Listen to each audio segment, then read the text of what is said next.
Hey everybody, it's Peter, and in this video I'm going to talk beginner bikes, and I do so cautiously because this bike in particular and that bike also, I always shy away from calling them beginner's bikes because especially this one is really good for keeping a very long time. It's very quick. This one is not quite as quick, and there may be a reason to move to a faster bike from that. However, I'm an experienced rider, and I could keep that bike in my garage for a long time. I love that bike. But these are two bikes that are really good for beginner riders, and since I'm here filming at Jim Gilbert's Wheels and Deals, Jim Gilbert's Power Sports, and they're about to host an entire motorcycle show essentially here on Saturday, which is an open house to come check out motorcycles, I thought I would talk about what makes a great beginner bike. So whether you're interested in these two bikes or not, I'm going to use these two bikes as examples of what makes a great first bike. And also, because I like these ones, like I said, you could probably end up keeping these bikes and not just have them as your beginner bike. You may want to keep them and maybe all the bike you ever need. So what we're going to do is do an in-depth review of the Ninja 400 and the Versys-X 300. These are both 2023 models. We're going to go through what you can get in a fully modern bike, and we'll go through, talk about some details that the other videos aren't talking about, and hopefully I can give you some context into what I think makes a really good first bike so that you are better equipped if that's where you want to head into your first motorcycle.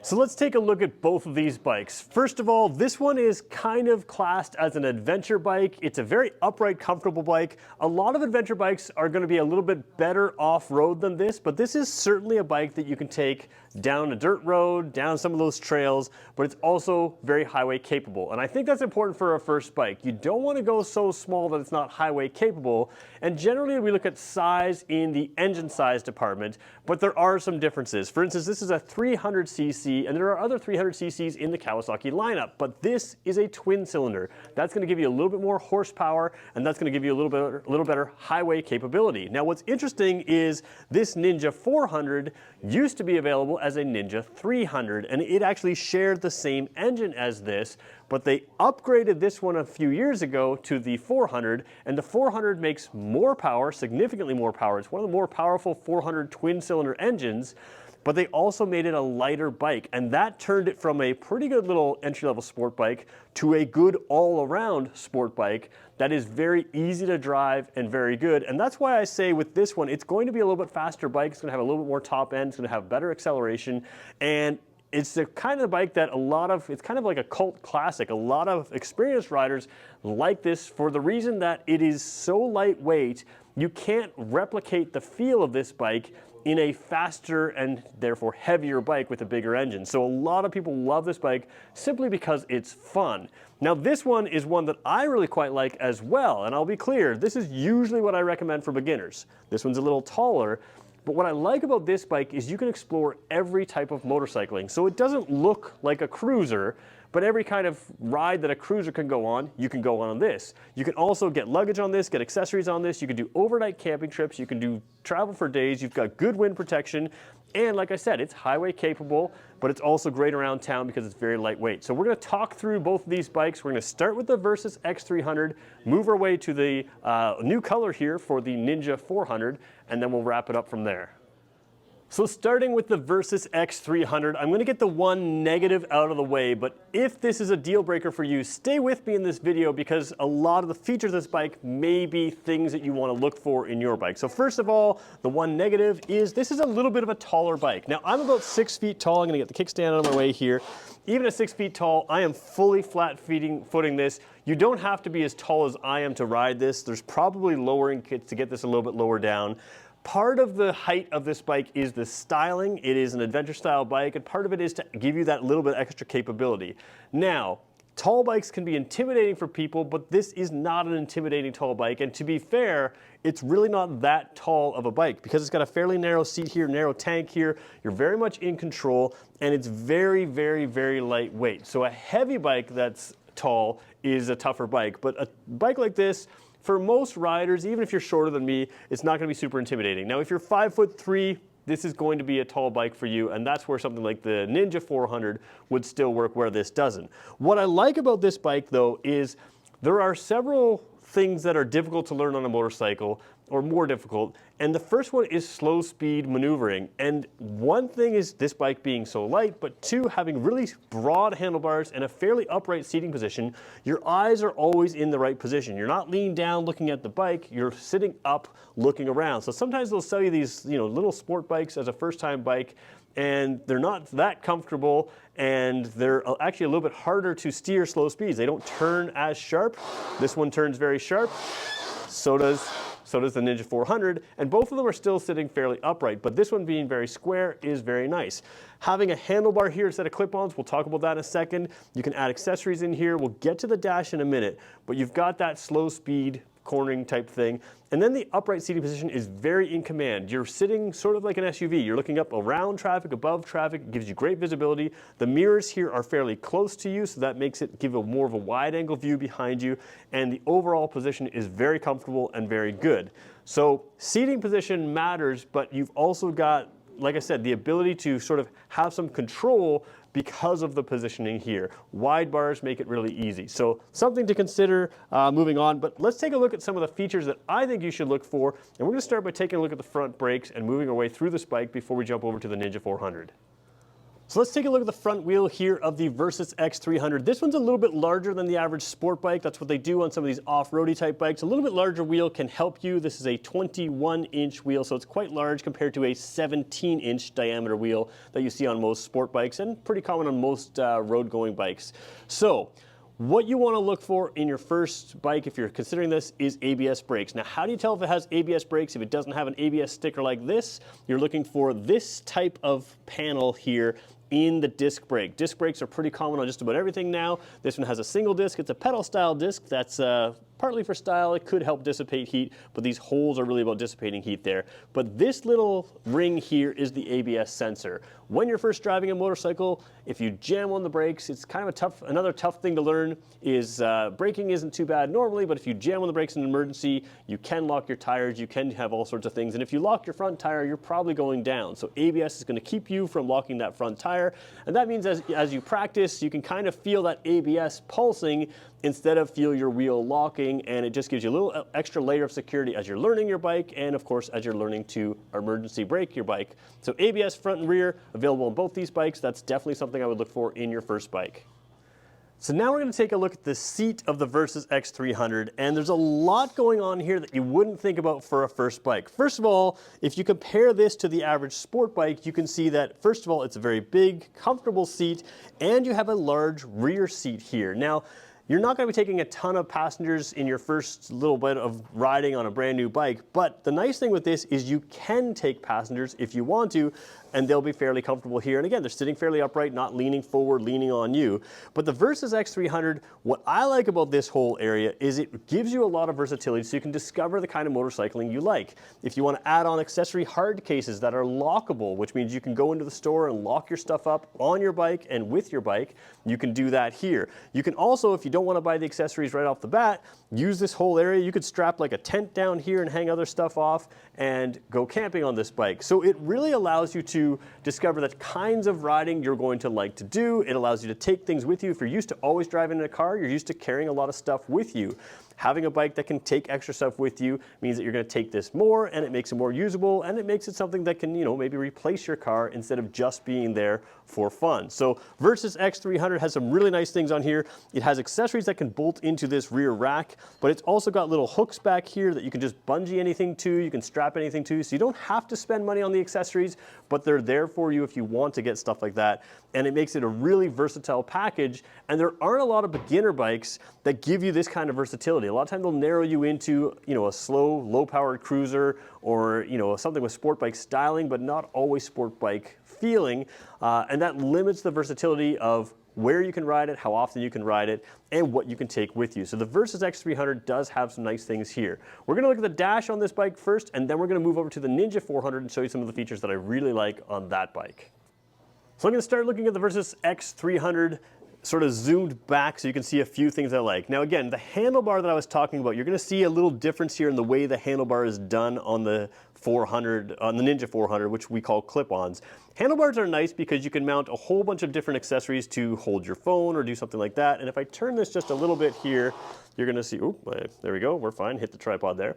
You're gonna see this here. That is a punch out where in the future, if you want, you could put a USB or a 12-volt port. So I'm gonna leave this sitting kind of like that. And then of course you have your controls over here. What I like about the controls, you have a hazard light, which is nice to have. Not every bike has that, which is just something if you're ever stopping. You can't see, there's a little trigger here to flash your high beam, or you can lock your high beams on like that. That trigger can really help you get people's attention because it's right there. You can flash it on and off, and I kind of like that feature as well. Horn, signal lights, that's all pretty standard stuff. So let's turn the key on. We may zoom in here a little bit. Yeah, let's just try to zoom in here a little bit. So we'll zoom in there. Ooh. All right, so this bike revs exceptionally high. Now again, these are very small pistons that travel a very short distance. High revving bikes aren't a problem. When I did a whole other video talking about that, so don't let that skew you if you come from a car and you see a 12,000 RPM red line. This one makes power higher up in the revs, but again, small pistons moving a very short distance, it's just not an issue, and that's how you get some of the power out of this bike.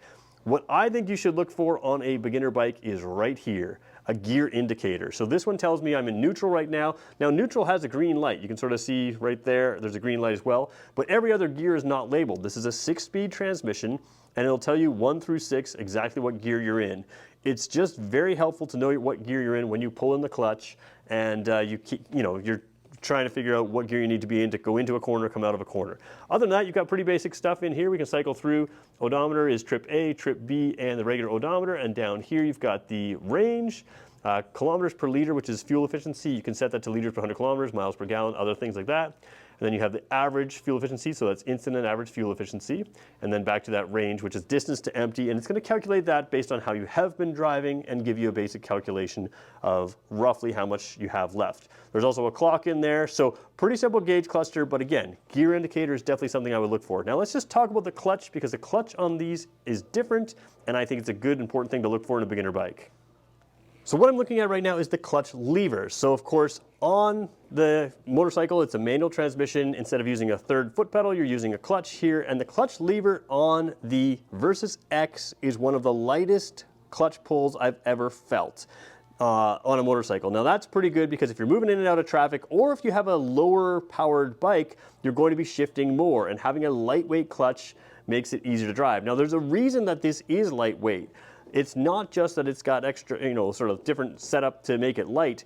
The lightweight clutch here is part of a slipper and assist clutch. And if you were to mess up a downshift and dump out, the clutch when you're doing a aggressive downshift, in theory, you could have enough engine braking to skid the wheel. And what this slipper and assist clutch does is it allows you to dump that clutch. Maybe it's a mistake, or maybe you're driving really aggressively, and it'll allow the clutch to slip instead of the wheel. So it can help prevent a wheel slide.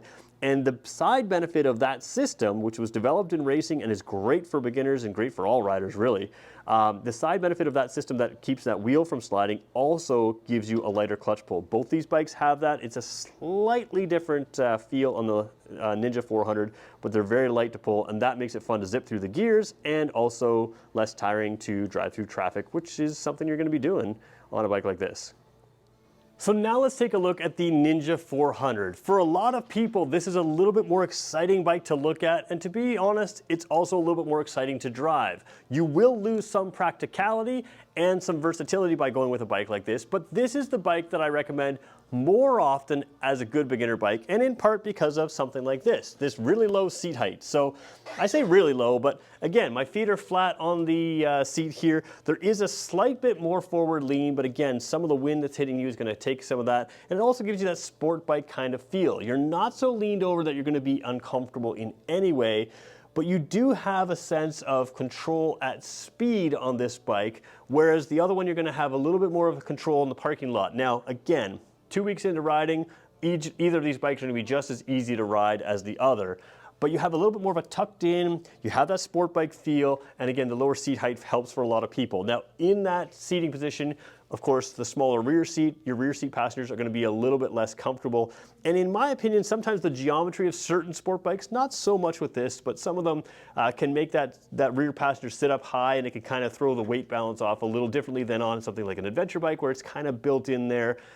Just kind of, when you're sitting square, it seems to fit a little better. So it depends on what you want to do, but as a solo bike, this one is a really great bike. And like I said, it started off as a Ninja 300, and the Ninja 300 engine, even though, you know, 1/3 smaller than this, or 1/4 smaller than this, you know, the 300 engine was a heavier engine that made less power. This is a lighter engine that makes more power, which a lot of people, if you do research on the Versys-X 300, are saying that bike needs this engine. Would it make it better? Yeah, it would, but that's not a bad bike at all. It just would have a little bit more speed, and maybe the handling would be a little different. What this bike is really good at, though, is the powertrain in it is very easy to manage. So if you're a newer rider, although it's quite quick, it's very easy to manage. And when I say quite quick, I've never done a top speed on this, but there are people on YouTube that drive this up to around 200 or so kilometers an hour. So highway capable and then some. I would never drive this bike that fast.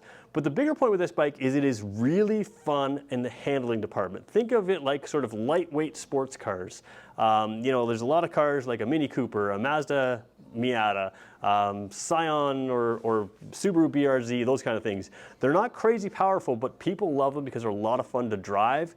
That's kind of what this is. And like I said, when you move to a bigger engine, you don't get the same feel of handling that this bike has, and that's what makes it good. So there are some practical things. We're going to look at the dash, we're going to look at the back end here, because while you lose some racks for storage, there is some ability for storage here. We'll talk about that. But I do want to show you the dash to start, and then we'll move back to the storage area.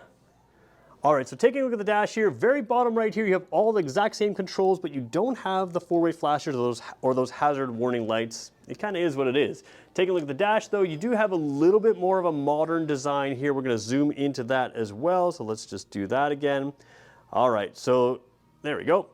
Overall full screen, again, a very high revving engine, just under 12,000 RPM redline. You know, but very you know, good power throughout, and it's sort of a smooth, even build to the power, which is different than some of the, say, 4-cylinder super sport bikes that really don't make a lot of power down low at all. They make it all up top. You've got decent mid-range power and good upper power as well. And again, same basic design here. You've got your gear indicator in there. Again, neutral light is already lit, but 1 through 6 gearing in there, and the same information up through here. Trip A, Trip B, odometer. Go back to Trip A, and then we go down here to your instant and average fuel efficiency and your range. So same thing there, but it does look a little more modern, I guess, with this sort of bluey type color. And again, easy to read, all you need, nothing more. All right, so if you're like me, you're sitting there and you're looking at this bike and you're going, okay, I really like the styling of this, I like the way it's gonna ride, but I wish it had some versatility like the cargo capacity of the Versys-X 300. Well, you do have this little hook back here, which is designed exactly for that, for carrying luggage. And there's a second hook behind here, behind the rear foot peg, that allows you to put bungee nets and put stuff up here. But the other thing is, there are a whole lot of aftermarket parts that you can take off this rear seat and mount bags and things and all kinds of things that sort of clip in underneath here. So you still have the ability to take some luggage, but you won't have the ability to take as much luggage because there's no factory option for side bags here or for a rack on the back. You'd have to go to the aftermarket for that, and that can change the look of the bike, but you can absolutely use things where you pop off this seat and connect up some luggage with the seat on underneath as the base for that. So lots of options to carry stuff. You just have to go to the aftermarket and decide. And then most of this luggage here is not going to be lockable like you would be able to do on the Versys-X 300. So you still have some practicality, but you're going to lose some of that.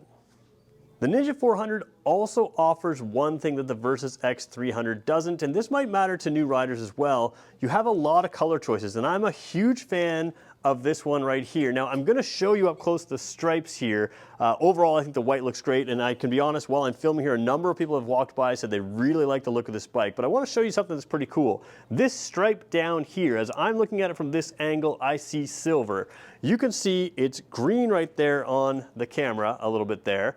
And as we go through here and kind of go through, hopefully this works, you can kind of see it changing to a purple color like that. And the wheels do the same thing. It can look silver, it can look purple, it can look green. It can actually look black as well. The sort of the very top there, it looks kind of black on your screen there, and it looks silver at times too. So that's just one thing with the striping of this bike, but the overall color choices on the Ninja 400 are very, very good.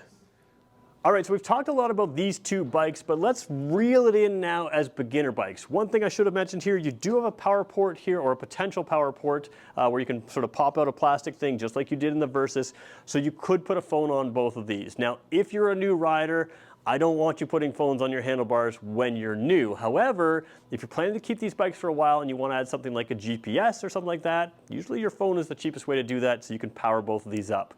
So let's talk beginner bikes. A couple things I think you should look for.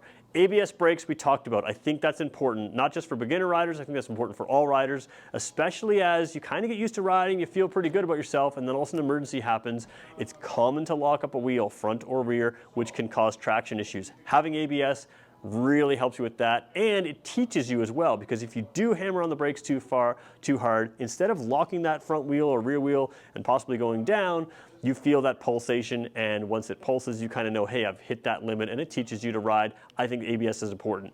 I don't think paying for something like traction control on either of these bikes, or this class of bike, would matter. You can usually manage the power on these bikes. A lot of bikes have a ton of power, and traction can become an issue, especially in rainy conditions, and that's where traction control really helps. You can't always drive normally. Not that you can drive normally, but I don't think that's the technology worth paying for on these bikes. I do think LED lights make a lot of sense. This one does not have an LED headlight, but you can add LED accessory lights. This one has an LED headlight here. The color of an LED light helps your eyes identify things better. They're nice and bright. That's really good to have as well. Biggest thing you should look for in a beginner bike, and I think the biggest thing that gives people some confidence, is a comfortable seating position that's a lightweight bike. Now, this is a sport bike. Some sport bikes are not nearly as comfortable as this. You're gonna wanna ride for a long time, and if you're gonna enjoy motorcycling for a long time, you want something comfortable. For a sport bike, this is very comfortable. For any bike of any class, this is very comfortable. So who would I recommend what for? Well, if you've been dreaming of sport riding, if to you the idea of a motorcycle is a sporty ride, this is worth going for, because a lot of people will just tweak up the suspension and make this their full-on racetrack bike. The abilities of this are well beyond a beginner's abilities, and like I said, a lot of experienced riders really like this because they can really bring the bike to its limits, and it's not beyond their own limits. So you've got this kind of nice melding of a lightweight, good handling sport bike that's a lot of fun. You do lose some practicality over this. Why I would go for this bike is if you're not sure the type of riding that you want to do. This allows you to go anywhere. If you want to explore, and by the way, there's a little dirt road that connects between the two roads you're looking for, this one can head down that dirt road. If you want to go camping, you've got ability to take things just like it is, but if you want to add accessories on like lockable hard cases, you've got factory approved lockable hard cases that you can put on here, and having some wind protection can matter. If you're doing a lot of highway trips, higher speed stuff, a little extra wind protection can be very nice sometimes, and the bodywork here does keep your legs a little bit more tucked in, and on the cooler weather days, that can make a difference. It can keep you a little bit warmer. So this is a bike I recommend for people who just want to get into motorcycling overall. It's a great first bike. You may find that this doesn't have the power you want in time, again, because there are so many faster bikes out there. This one, again, you may not run out of power as quickly, but you may lose some of that practicality. So it's up to you on which one you want to choose. So if you're looking into getting in motorcycling and you want to know things, let me know the types of questions you have as a new rider so that I can help you out. I'm filming here at Jim Gilbert's Wheels and Deals, Jim Gilbert's Power Sports. This is the largest volume Kawasaki dealer in the country, and they have a massive showroom full of all kinds of bikes that you can compare them, hop on them, see them side by side, and that's really the best way to get a sense of which one you like. And of course, if you have questions, let me know, because I have complete access to the entire lineup of bikes and power sports and vehicles here at Jim Gilbert's Wheels and Deals, Jim Gilbert's Power Sports, and I will answer your questions in the comments and make future videos based on those questions. So thanks everybody for watching. We'll talk to you in the next one.